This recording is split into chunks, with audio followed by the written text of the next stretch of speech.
Dilemma in the Diocese, Chapter 1. The young monk sat in his dimly lit room, with his eyes closed in utter concentration. His fingers delicately clutched a simple wooden rosary as his thumbs counted off the auburn beads. The gentle tapping of raindrops struck his window in an almost rhythmic sound, but that didn't break his concentration. The note underneath his mattress did. At his ninth Hail Mary, no longer being able to concentrate fully on God Almighty, Brother Anton suddenly stopped. He peered at his bed for a while. Mere seconds lapsed as though an eternity was passing by. Finally, Anton pushed through the folds of his sheets and lifted the mattress to reveal the wrinkled note lying exactly where he had left it. The dreaded note, read over 10 times, still made no sense to him. An 11th time, perhaps, would solve the puzzle that plagued the monk the last day. Nothing. Try as he might, Anton was at a loss. Nothing. Neither a code breaker nor a particularly brilliant scholar.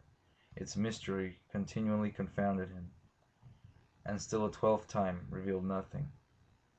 Greta has been naughty. Perhaps Hansel will be much kinder. Who was Greta? Who was Hansel? What exactly had Greta done? And how did Jimmy know them? Jimmy. Poor Jimmy. What could have prompted him to go down this path? Could this have been prevented? Was Anton somehow at fault?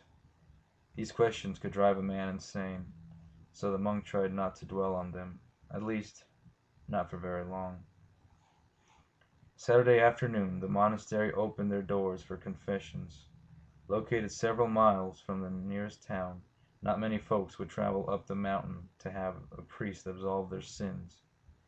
But since 2 parishes had closed down within the last 5 years, the truly devout wouldn't mind the drive. And if nothing else, the route was scenic and peaceful.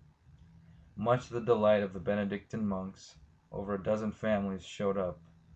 The line stretched from the front confessional booth to the middle of the church. 4 priests were available that afternoon, but absolution takes time, and the line wouldn't decrease instantly. A brother is a novice, a priest in training. Relegated to chores and his studies, a brother could not cleanse sins in the name of Christ, not until he was ordained a full-fledged priest. That day, he and Brother Philip were asked to keep the pews clean and assist the people in any way they could. Philip was scraping gum from underneath the chairs, while Anton boomed the front steps. A young man, perhaps barely out of high school, pulled up in a black sports car and quickly got out. Anton took a vow of poverty, as any priest does, but that didn't mean he could admire a fine piece of machinery. The young man took a quick peek inside and turned right back around. Anton inquired as to what the man might be looking for.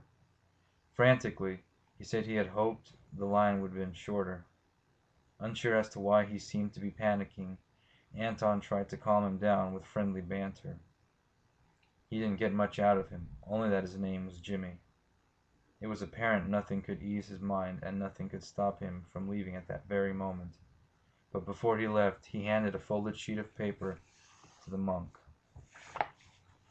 Without thought, he put it inside his pocket.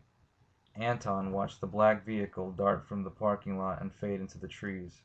He would never see Jimmy alive again. That night, as the last parishioner was leaving, some of the brothers and priests were preparing dinner while others were closing up the monastery.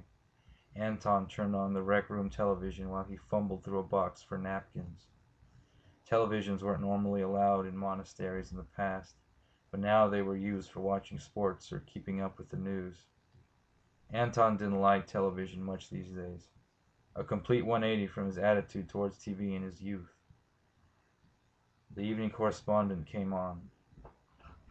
Esperanza Dominguez,